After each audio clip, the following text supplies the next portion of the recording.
အသေးချိုတို့တောင်းဆိုထားတဲ့ကဘာပြက်ကဲအတွက်ပစ္စည်းတွေအဝါဝါစုဆောင်တဲ့အပိုင်းလေးရောက်လာပါပြီ။ဒီထဲမှာတိုက်ခိုက်သက်ဖြတ်တာမျိုးမပါပဲစူပါမားကက်ကစင်တွေကိုပြောင်းတလင်းခါအောင်ဝယ်ယူတဲ့အရာတာကိုပဲအပြည့်အဝခန်းစားရမှာပါ။ဒီဇလန်လေးကပြီးသွားပြီမို့လို့အိတ်ခဏီနားထောင်မှုအရန်သင့်တော်ပါတယ်။အားလုံးပဲကောင်းသောညဖြစ်ပြီးအိမ်မက်လှလှမက်ပါစေနော်။ကျမထီပေါက်တာ10ကရီတောင်ရလိုက်တာပါ။ဒါနဲ့ပဲဘာမှမသိပဲကြောင်တောင်ဖြစ်နေတဲ့ကျမရဲ့တငယ်ချင်းအန်းဆောင်ကြီးကိုဆွဲပြီးတော့ပစ္စည်းတွေသွားဝယ်တော့တာပါပဲ။ကျမအမှန်တိုင်းဝန်ခံလိုက်ပါတယ်။ကျမအတိတ်ကနေပြန်လည်မွေးဖွားလာသူဖြစ်ပြီးနောက်10ရက်နေကဘာပြက်မဲ့မိုးကြီးတော့မယ်လို့ပြောပြလိုက်တယ်။ကျမမှာပတ်စံတွေအများကြီးရှိတာမို့လို့ကျမတို့ပစ္စည်းတွေစုဆောင်ပြီးဒီကဘာပြက်ကမှာအသက်ရှင်အောင်နေကြမယ်လို့ပြောလိုက်တာပါ။အဲ့ဒီမှာအန်းဆောင်ကြီးကလည်းလှိုးဝဲစွာပြုံးပြီးသူလည်းအမှန်တိုင်းပြောပြလာပါတယ်။သူကမနီးကနေပစ္စည်းတွေကိုအများကြီးတူလောင်ထားလို့ရတဲ့အပြင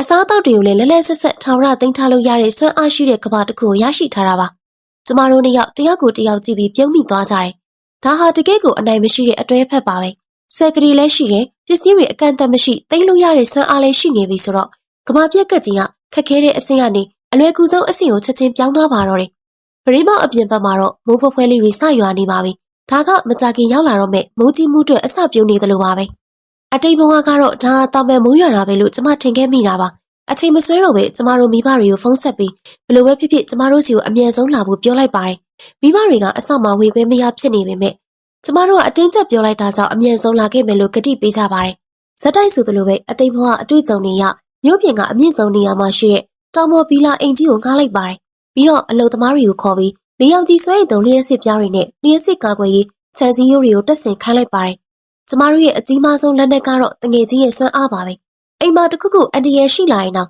အိမ်ကိုဆွန့်ခွာပြီးအဲ့ဒီစွမ်းအားကဘာတွေကိုဝင်ပုံးနေလို့ရပါတယ်။ပြီးတော့ကုန်ပစ္စည်းတွေတူလောင်မှုဂူရောင်ကြီးတစ်ခုကိုလည်းငှားလိုက်ပါတယ်။အိမ်လည်းအစင်သစ်ဖြစ်ပြီဆိုတော့ပစ္စည်းတွေအဝါဝါစုဆောင်မှုစတင်มาတော့တယ်။ပထမဆုံးအနေနဲ့ကျမနဲ့အရှောင်းကြီးဟာမြို့မှာအကြီးဆုံးဖြစ်တဲ့စန်စီစာလက်ကားစီကိုတွားခဲ့ပါတယ်။ဆိုင်ရှင်ကိုအရှိမြောက်ပိုင်းကပလဲဆန်တန်ချိန်100ဂျုံမုံအမျိုးမျိုးတန်ချိန်90စီမှာလိုက်ပါတယ်။စီဆိုရင်လည်းရေဘဲစီမုံညင်းစီတန်လွင်စီတွေကိုပုံပေါက်1000စီမှာလိုက်ပါတယ်။စားတကြားဘိန်းကပိရေရှာလကာရီတွေကိုလည်းအကောင်းဆုံးအမျိုးအစားတွေအဖုံး100စီမှာလိုက်ပါတယ်။နောက်ပြီးပဲမျိုးမျိုးကိုလည်းတစ်မျိုးကို10တန်စီမှာလိုက်ပါသေးတယ်။ဆိုင်ရှင်ကအစမှနားကြားမတွေတင်နေပေမဲ့ကျမတို့ကငွေချိုပေးလိုက်တဲ့အခါမှာတော့အရန်စစ်လို့ရှာသွားပြီးပစ္စည်းတွေအမြဲပြင်ဆင်ပေးပါတော့တယ်။ကုန်တင်ကားကြီးအစီး20လောက်နဲ့ဂူရောင်စီကိုပို့ပေးဖို့ချိန်လိုက်ပါတယ်။ဂူရောင်ထဲမှာတောင်လိုပုံကြီးရဲ့စံတဲ့စီတွေကိုကြည့်ပြီးအရှောင်ကြီးက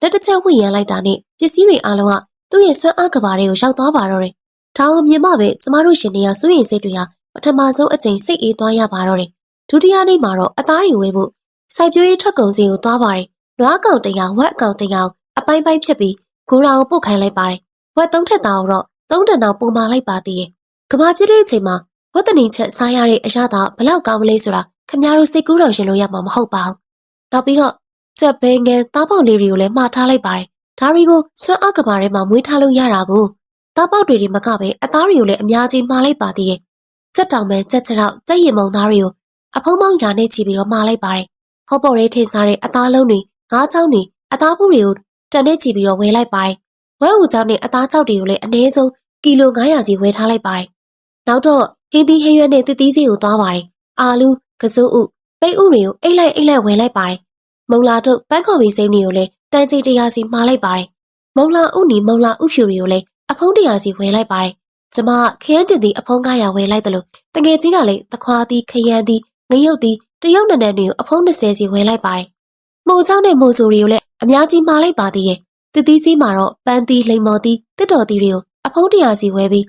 းငပြောသီးစပစ်သီးမမုံသီးစတော်ဘယ်ရီဖရဲသီးတွေကိုလည်းတွေ့သမျှအကုန်သိမ်းကျုံဝယ်လိုက်ပါတယ်။ကဘာပြက်နေတဲ့မိုးကြီးထဲမှာအေးစိတ်နေတဲ့ဖရဲသီးလေးကိုခွာစားရတာဘလောက်နဲ့ပြည်ရောက်တယ်လို့ဖြစ်မလဲဆိုတာစဉ်းစားကြည့်ပါဦး။ဒူရင်သီးချက်မောက်သီးပိန်းနေသီးတွေကိုလည်းအဝါဝဝယ်လိုက်ပါတယ်။ဒီနေ့ဝယ်လိုက်တဲ့ပစ္စည်းတွေကိုစွမ်းအားကဘာတွေထည့်လိုက်တဲ့အခါမှာရရှိတဲ့ကြီးနှံမှုကတော့ဘရင်တစ်ပါးရတနာတိုက်ကိုစစ်ဆေးနေရတယ်လို့ပါပဲ။အိမ်ပြန်ရောက်တော့လေမနာပဲဖုန်းနဲ့ပစ္စည်းတွေထပ်มาပါတယ်။ကဘာပြက်တဲ့အချိန်မှာလေလှလှပပဝေးရမယ်။အသားရည်ထိမ့်သိမ့်ရမယ်လေ။ဒါကြောင့်အဝတ်အစားတွေနဲ့အလှကုန်ပစ္စည်းတွေကိုအများကြီးမှာလိုက်ပါတယ်။ရေဘူးတွေကိုလည်းစက်ရုံကနေဘူးပေါင်းသိန်းနဲ့ချီမှာလိုက်ပါတယ်။နောက်ရက်တွေမှာတော့စူပါမားကတ်ကြီးတွေကိုသွားပါတယ်။လက်ကားစင်းနဲ့မတူတဲ့ပျော်ရွှင်မှုမျိုးကိုခန်းစားရတာပါ။တိုးလဲတွေကိုတိုးမီစင်မောကပစ္စည်းတွေကိုပြောင်တလင်းခါအောင်ဝယ်ပါတော့တယ်။တကူရီသုံးပစ္စည်းတွေဖြစ်တဲ့တစ်ရှူးတွေကိုစင်ပေါ်မှာရှိသမျှအကုန်ယူလိုက်ပါတယ်။ဆိုင်ဝန်တန်းလေးကတော့ကျမတို့ကိုဂျိုသားတွေလိုတောင်ကြည့်နေပါတော့တယ် ခေါင်းလျှော်ရည်ဆက်ပြသွားလိုက်စေသွားလိုက်တယ်စတာတွေကိုအနက်မျိုးစုံ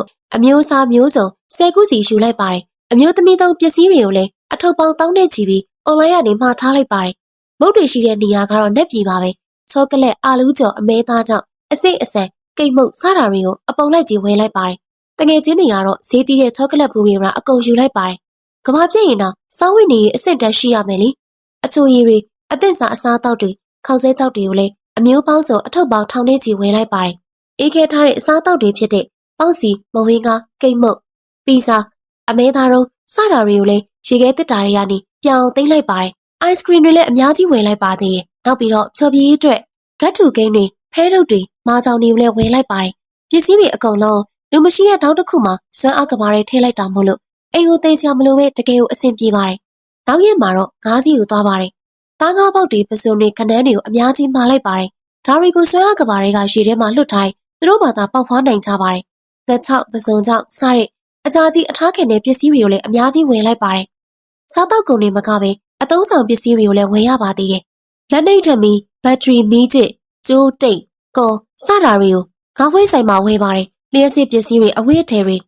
စောင်းတွေစီးပွားတွေကိုလည်းအလုံးလောက်ဝယ်ထားလိုက်ပါတယ်စားအုပ်ဆိုင်မှာလည်းဘူးတူတာရမယ့်စားအုပ်တွေနဲ့ပုံဆွဲပစ္စည်းတွေကိုဝယ်လိုက်ပါတယ်အပြင်ထွက်ပစ္စည်းတွေဖြစ်တဲ့တဲတွေအိတ်တွေလှေတွေရေသန့်စင်ဆက်တွေကိုလည်းမှားလိုက်ပါတယ်လျှက်စစ်မီးအတွက်နေအောင်ကြည့်သုံးမီးဆက်ကြီးတွေစီအများကြီးတူလောင်ထားတဲ့မီးဆက်တွေကိုလည်းအစင်သစ်ပြင်ထားပါတယ်ဖြော်ပြရေးအတွက်ပရိုဂျက်တာတွေဂိမ်းဆက်တွေကွန်ပျူတာတွေနဲ့ရုပ်ရှင်တွေအများကြီးထည့်ထားတဲ့ဟက်တစ်တွေကိုလည်းပြင်ဆင်လိုက်ပါတယ်နောက်ဆုံး၄ရက်အလိုမှာတော့တစ်ပင်တွေနဲ့မျိုးစီတွေကိုဝယ်ပါတယ်စွမ်းအားကဘာထဲမှာစိုက်ပျိုးထားရင်အမြဲတမ်းလက်လက်ဆက်ဆက်စားရမှာကိုပြီးတော့ကျမတို့ရဲ့စိတ်ကိုအေးချမ်းစေဖို့ခွေးလေးတစ်ကောင်နဲ့ကြောင်လေးတစ်ကောင်လည်းဝယ်လိုက်ပါတယ်သူတို့အတွက်အစားအစာနဲ့အသုံးဆောင်တွေကိုလည်းအများကြီးသိမ်းကျုံဝယ်လိုက်ပါသေးတယ်ပစ္စည်းတွေအကုန်လုံးအဆင်သင့်ဖြစ်တဲ့အချိန်မှာမိဘတွေလည်းဗီလာအိမ်ကြီးကိုရောက်လာကြပါတယ်အပြင်မှာတော့မိုးတွေအယူးမူးရွာနေပြီးရေတွေလည်းကြီးနေပါပြီဒါပေမဲ့အိမ်ထဲမှာတော့ကျမတို့မိသားစုတွေစုစုစည်းစည်းနဲ့အစားအသောက်တွေအပြည့်အဝရှိပြီးတွင်တွင်ထွေးထွေးရှိနေကြပါတယ်ကမ္ဘာပြက်ကတ်ကြီးရောက်လာပြီဆိုပေမဲ့ကျမတို့အတွက်တော့တကယ်ဘဝကြီးကအခုမှစတင်လိုက်တာပါပဲ